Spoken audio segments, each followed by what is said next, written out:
जय गौरी शंकर महादेव की जय हो मित्रों। मैं गुरु जी को दंड में प्रणाम करती हूँ, अपनी गुरु माता जी को दंड में प्रणाम करती हूँ।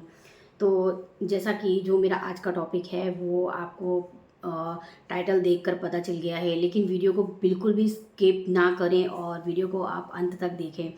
तो जैसा कि मैंने वीडियो में आपको बताना चाहूँगी कि सब लोगों का ऐसा मानना है और गलतियाँ भी करते हैं। देखो गुरु जी भी बताते हैं, लेकिन शायद देखो गुरु जी शायद विस्तार से आप लोगों को बताया तो बहुत ज़्यादा है, मगर अभी आप लोगों को भी शायद टाइम नहीं है कि इतनी सारी वीडियो आप स्क्रॉल करके अच्छे से देख सकें।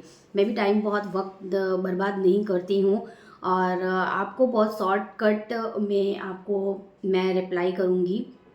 क्योंकि बहुत सारे लोग आज भी कंफ्यूज हैं, सबसे पूछते हैं, लेकिन सब लोग भी डरते हैं। वहाँ पे किसी से कोई बात नहीं करता है, देखो बताना भी नहीं चाहेगा, क्योंकि सब लोग बहुत ज़्यादा कठिन परिस्थितियों से गुजर कर वहाँ पर आते हैं। आप जितना ज़्यादा किसी से बातें करते हो, लोग और ज़्यादा बातें करते जाते हैं, उलझाते जाते हैं। इसलिए आप लोग वहाँ पे किसी से भी कुछ पूछोगे, किसी को भी कुछ पता नहीं रहता है और सही इन्फॉर्मेशन आपको कोई दे नहीं सकता है। तो सही इन्फॉर्मेशन के लिए आपको वीडियो देखनी पड़ेगी और जितने भी लोग जुड़े हुए हैं वो एक दूसरे को वीडियो आजू बाजू आप शेयर करते रहें। अगर कुछ धर्म का काम किसी के साथ नहीं कर सकते हैं, एंड्रॉयड फ़ोन सबके हाथ में होता है और आप वीडियो के थ्रू सबकी हेल्प कर सकते हैं। तो चलते हैं वीडियो और टॉपिक की तरफ।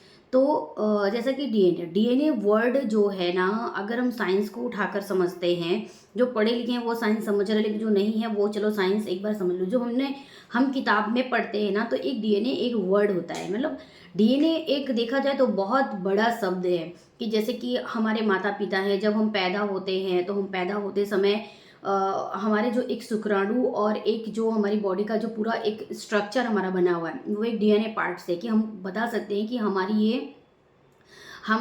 ये पेरेंट्स हैं। ठीक है, इन पेरेंट्स के अगर ब्लड के अंदर एक होता है कि उससे हम पता चल जाता है कि हमारे जो माँ बाप है हम इनके ही डीएनए से हैं। तो इसमें कोई झुटलाना नहीं है। उसी प्रकार ठीक एक साइंटिफिक के हिसाब से गुरुजी ने बहुत ही अच्छा प्रमाणित बताया कि डीएनए, जैसे कि जब हम माँ बाप की बेटी हैं तो हम अपने माँ बाप के थ्रू जुड़ करके हम गुरु दीक्षा लेते हैं, हवन के कुंड में शामिल होते हैं। इसी तरह जब हम एक पूर्वज की एक एक लिस्ट उठाकर देखते हैं, जब ऐसा कहते हैं ना कि अब बेटियों की शादी हो गई है, ये पराए घर की है, तो जैसे ही हमारी शादी हो जाती है तो हम उस घर के बहू कहलाते हैं, तो हम उस घर के डीएनए से जुड़ जाते हैं। यानी सास ससुर हमारे पति और पति से रिलेटेड जो उनके भाई हैं वो हमारा फिर एक डीएनए बन जाता है, क्योंकि हम लड़की जो होती है जन्म देने वाली एक शक्ति होती है। ठीक है, यानी कि जब हमारा संपर्क किसी और से होगा तो जो बच्चे होते हैं, यानी कि नारी तो वही हुई ना, जन्मदाता होती है। इसीलिए गुरुजी भी देखना, गुरुजी बहुत ज़्यादा रिस्पेक्ट करते हैं। जब हम अपने माँ बाप के पास रहते हैं तब तो हमारा कुछ भी, किसी से भी हमारा कोई परिवार नहीं, क्योंकि हमारे परिवार में हमारे माँ बाप भाई बहन ही होते हैं। तो वो हमारा अपना डीएनए हुआ। फिर कहते हैं ना गुरुजी कि आप ससुराल वाले हो गए तो आप इस पक्ष में रहिए, लेकिन जैसे ही किसी का डाइवोर्स हो जाता है फिर वो ऐसी परिस्थिति में आ जाते हैं कि अब वो तो हवन भी नहीं किए। ऐसा नहीं कि जैसे मान लीजिए उसने ससुराल पक्ष में रह करके करौली सरकार को अगर वो जानते हैं हवन किए, तब तो ठीक है, वो उसी डीएनए में रहें, डीएनए ब्रेक करा ले अगर आपको लगता है। लेकिन मैं मानती हूँ, देखो डीएनए ब्रेक कराने से अच्छा है कि आप जो पूजा पाठ करते हैं अपने संकल्प अपने खुद के लिए कीजिए, पूजा पाठ अपने खुद के लिए कीजिए। डीएनए ब्रेक कराने से कोई मतलब नहीं। लेकिन अगर आप बार बार किसी के बारे में सोचते, डीएनए में नहीं भी जुड़ा तो भी उसकी गंदगी आती है। डीएनए का मतलब ये है कि जब आप हवन करने के लिए जाते हैं तब बोलते हैं ना डीएनए बनाया। डीएनए बनाने का मतलब ये होता है, एक बहुत ही सरल भाषा में है कि आपके साथ कौन कौन जुड़ा है। अब आप किसी आस पड़ोस के मोहल्ले को तो नहीं रखेंगे ना, उनका भला आप क्यों करेंगे, उनका भला तो एक सामाजिक तौर पे कर सकते हैं। लेकिन जब आप पार्टिकुलर घर के लिए कुछ सुख शांति के लिए करते हैं, तो आप शादीशुदा हैं तो आपका पति, आपके बच्चे, ठीक है। सास ससुर तो देखो अगर नहीं मानते हैं ना बहन, तो उनको शामिल भी मत करो, क्योंकि वो नहीं मानेंगे। आज की जो अभी जो जनरेशन के पढ़े लिखे बहुत मॉडल फैशन वाले हैं, वो जो आपके कंट्रोल में है वो मानेंगे। जो नहीं मानते हैं ना, आप पति पत्नी बच्चे ही रहो। बहुत सारे लोग क्या करते हैं कि अगर एक बंदा अच्छा होता है, वो सोचता है घर की भलाइयों के लिए, तो घर की भलाई के लिए उसने पहले से ही सोच लिया, वो उसकी एनर्जी है, वो सबके लिए चिंता कर रहा है, लेकिन उसकी चिंता तो कोई नहीं कर रहा। वो कमा कमा कर एक एक पूंजी जोड़ता है और अपने डीएनए में सास ससुर भाई, भाई की पत्नी, उसके बच्चे, तो वो हवन कर लेता है ऐसे लोगों को करके। लेकिन वो जोर जबरदस्ती में जोड़ा हुआ है, लेकिन उसकी मेहनत उसके पैसे को कोई नहीं जाना। वो चलो नया रही है तो पागल आदमी है, जोड़ रहा है, क्या बोल रहा है, लेकिन वो करेंगे वही जो उसके आपके देवर के जो पत्नी बोलेगी, बच्चे बोलेंगे। लेकिन इसकी प्रॉब्लम, इसकी एनर्जी हाई एनर्जी तो बेचारे को इतनी सी में कोई भी पूजा पाठ देखो, जब आप करते हो ना तो उसमें बहुत हाई एनर्जी होती है। लेकिन जब हाई एनर्जी आप सबके साथ थोड़ा थोड़ा थोड़ा थोड़ा थोड़ा थोड़ा डिस्ट्रीब्यूट करते हैं ना, तो फिर आप बोलते हैं मैं तो पूजा पाठ करता हूँ, मेरे साथ कुछ, क्योंकि आप इतने अच्छे हो ना कि आप अपनी एनर्जी सबको बांट देते हो। इसीलिए गुरु जी कहते हैं वो मना नहीं करेंगे। अगर आपका परिवार बहुत अच्छा है, आपकी बात मानता है, तो आप 10-15 लोगों को अपने डीएनए में जोड़ के रखो। 10-15 मतलब जैसे आपके पत्नी, बच्चे, सास, ससुर, भाई जुड़ते हैं तो। लेकिन मेरा मानना ये है, सिंपल सी बात है, आप अपने पैसे लगा रहे हो तो आप अपना परिवार सेव करो। कोई भी आपके भाई या कोई भी आपको साथ देने वाले नहीं है। आपके बच्चे, आपकी वाइफ, उतने लोगों को रखो। लेकिन अब यहाँ पे ये भी हो जाता है कि जिनके बच्चे बड़े हैं, पूजा पाठ में है ही नहीं है और धर्म संस्कार नहीं मानते हैं, तो फिर मैं कहती हूँ जो माँ आए दिन प्रार्थना करती है, हे भगवान मेरा बच्चा ये बन जाए, हे भगवान मेरे बच्चे की बीमारी, लेकिन जब आपका बच्चा बोल सकता है, जब आपका बच्चा सब कर सकता है, आप उसको सिखाओ कि भगवान के सामने बैठकर आप ये प्रार्थना करो। आप किसी के लिए प्रार्थना मत करो। गुरुजी बार बार यही कहते हैं कि डीएनए बनाओ, आप अपने खुद के लिए करो। मैं कहती हूँ कि जैसे कि मैं हूँ, मैं मेरे लिए संकल्प करती हूँ, मैं मेरे लिए पूजा पाठ करती हूँ, तो मैं ही अच्छी रहूँगी ना। अगर मैं बोलूँ भगवान मेरे ये अच्छे रहें, वो अच्छे, तो सब अच्छे रहेंगे, क्योंकि मैं सबके लिए प्रार्थना करूँ। मैं खुद के लिए तो नहीं कर रही हूँ ना। अगर मैं खुद अच्छी रहूँगी, खुद पैसे कमाऊँगी, जोड़ूंगी, तो मेरे लिए रहेंगी। तभी हम अपने घर की, अपने घर के साथ समाज की सेवा कर सकते हैं। लेकिन जब हम खुद ही सक्षम नहीं होंगे तो क्या दूसरों की कर सकते हैं? बस यही चीज़ मुझे समझाना था। तो अगर जिनके कोई भी नहीं है, आप अकेले हवन करना चाहते, जैसे कि सपोज कि आप अकेली लड़की हो, आप सक्षम हो हवन कर, आप खुद ही रखो ना। आप खुद अच्छा पैसे कमाओ, नौकरी करो, अपने दिमाग को अच्छा रखो, खुद के लिए प्रार्थना करो, खुद की तरक्की के लिए करो, बस उतना। अगर जो लोग ऐसे हैं कि जिनके घर में प्रॉब्लम चल रही है, जैसे कि एक मैसेज आया था, तो चलो मैं उनके लिए भी बोल देती हूँ वीडियो में कि मेरा पति पत्नी में बहुत झगड़। देखो ये हवन करने के बाद ना, ये हवन है ना, बहुत हाई एनर्जी वाला हवन है, क्योंकि पहले से ही हम इतनी गंदगियों से जुलझ रहे होते हैं। तो पहले भी लड़ाई होती ही है, लेकिन वो कम होती है। लेकिन ये इतनी हाई एनर्जी है ना कि हम सहन नहीं कर पाते हैं। हम जितने लोगों को जा करके बताते हैं ना, उतनी ज़्यादा उलझती है, उतनी ज़्यादा उलझती है ना कि आपको लगेगा, आपका पति बोलेगा कि तू गलत है, वो बोलेगा तू गलत है। गलत इसमें कोई नहीं होता, गलत कोई बीच में ही होता है, जो सूक्ष्म जगत, जो हमें नहीं दिखता है। बस इसमें संभाल के रखो कि आप दोनों में से किसी की मौत ना हो। अगर आप मायके में आ गए हो तो भाई चुपचाप आ जाओ। देखो मायके में ठिकाना तो नहीं होता, जिसके घर में भाई, जिनको हो गया ठीक है, वो रह रहे हैं। लाइफ में बहुत प्रॉब्लम्स होती है, मैं मानती हूँ। कुछ तो ऐसे हैं कि कह सकते हैं, कुछ तो नहीं कह सकते। लेकिन जैसा जो चल रहा है वैसा शांति से चलने दो। लड़ाई झगड़े हो गए, आप मायके आ गए हो, मायके आ जाओ। समय रहते सब सही हो जाएगा। अगर आप अभी से चिल्ला चिल्ला कर कुछ बोलोगे तो कोई नहीं सुनने वाला होता है।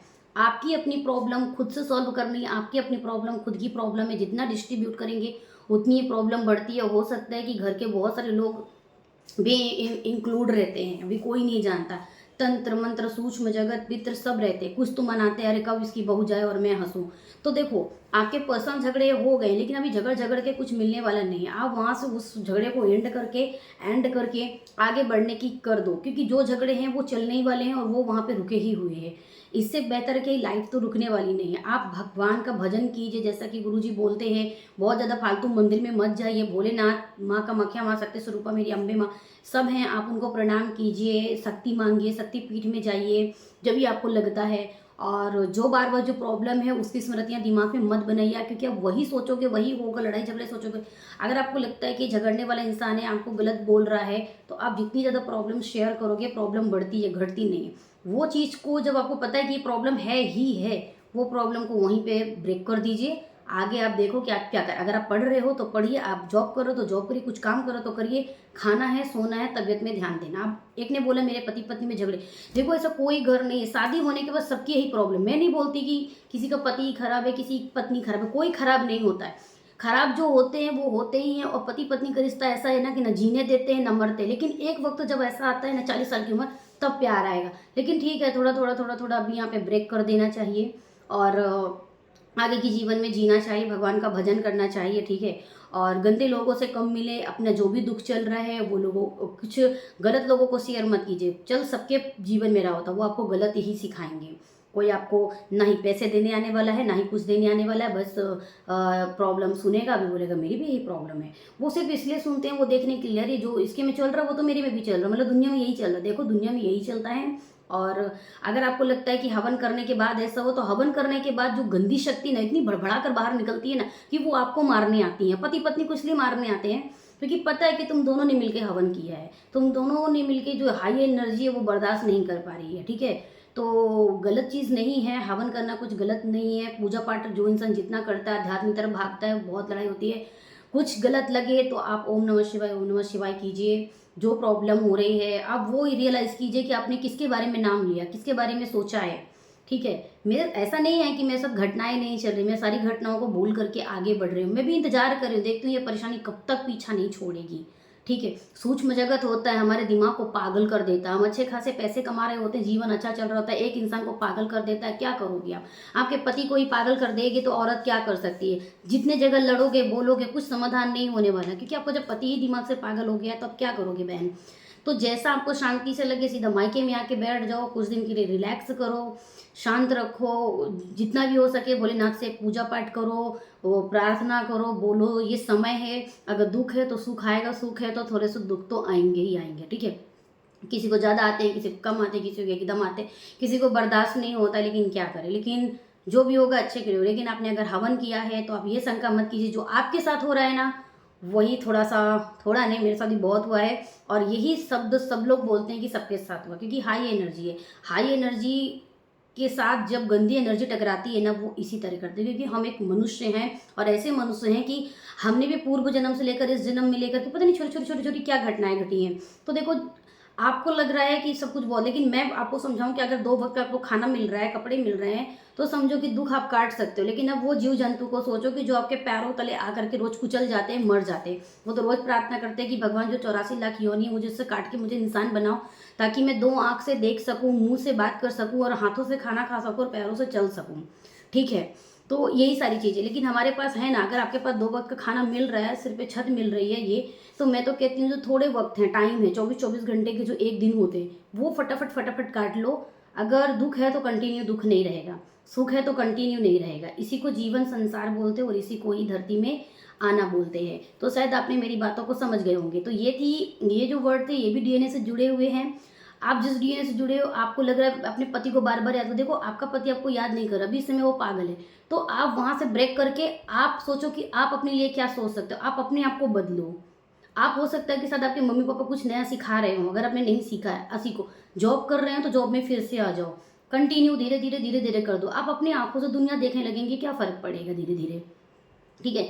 समय चलते ठीक होना होगा तो हो जाएगा, नहीं होगा तो नहीं होगा, लेकिन समय चलते तो ठीक ही हो जाएगा। बाबा माँ से थोड़ा प्रार्थना करते रहो। लेकिन आपको लगता है कि आपका पति आपके डीएनए से जुड़ा है लेकिन वो प्रार्थना नहीं कर रहा, तो वहाँ से ब्रेक कर दो।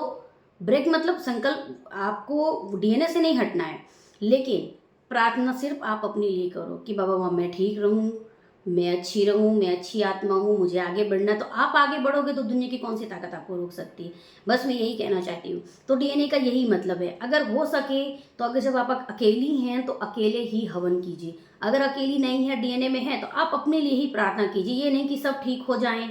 क्यों सबके लिए प्रार्थना कर रही हैं? कोई कहीं पे जाकर के दारू पी रहा है, कोई कहीं पे जाकर किसी को मार रहा है, सारे पाप आपको आ रहे हैं क्योंकि आप उसके नाम की प्रार्थना करें। फिर आप बोलते हो ना अच्छे लोगों के साथ हमेशा गलत होता है और बुरे लोगों के साथ बुरा क्यों होता है? क्योंकि वो तो बुरा कर भी रहा होता, थोड़ा थोड़ा भगवान का नाम भी ले रहा होता। उसके साथ होगा लेकिन इकट्ठे होंगे, ठीक है। और आप क्या कर रहे हो? प्रार्थना कर रहे हो, खुद अच्छे भी नहीं हो और अच्छे हो भी रहे हो, क्योंकि उसकी भी बला आपने अपने ऊपर ले ली। तो बस मुझे यही कहना था और डीएनए का यही मतलब है। मेरी वीडियो अच्छी लगे तो प्लीज़ लाइक और शेयर करना ना भूलें और सबके साथ शेयर कीजिए, क्योंकि वीडियो से किसी की हेल्प होती है, मोटिवेशन मिलता है, तो आपके लिए भी हेल्पफुल है। और मैं छोटी छोटी वीडियोस ऐसे ही आप लोग की लाती रहूँगी। और मुझे प्लीज़ बैड कमेंट ना करें, और अगर ठीक है करते भी हैं तो अच्छी बात है, हर कोई तो मुझे प्यार नहीं करेगा, ठीक है। तो नेक्स्ट वीडियो में मैं आपके साथ फिर से मिलती हूँ, जब तक के लिए जय माता की।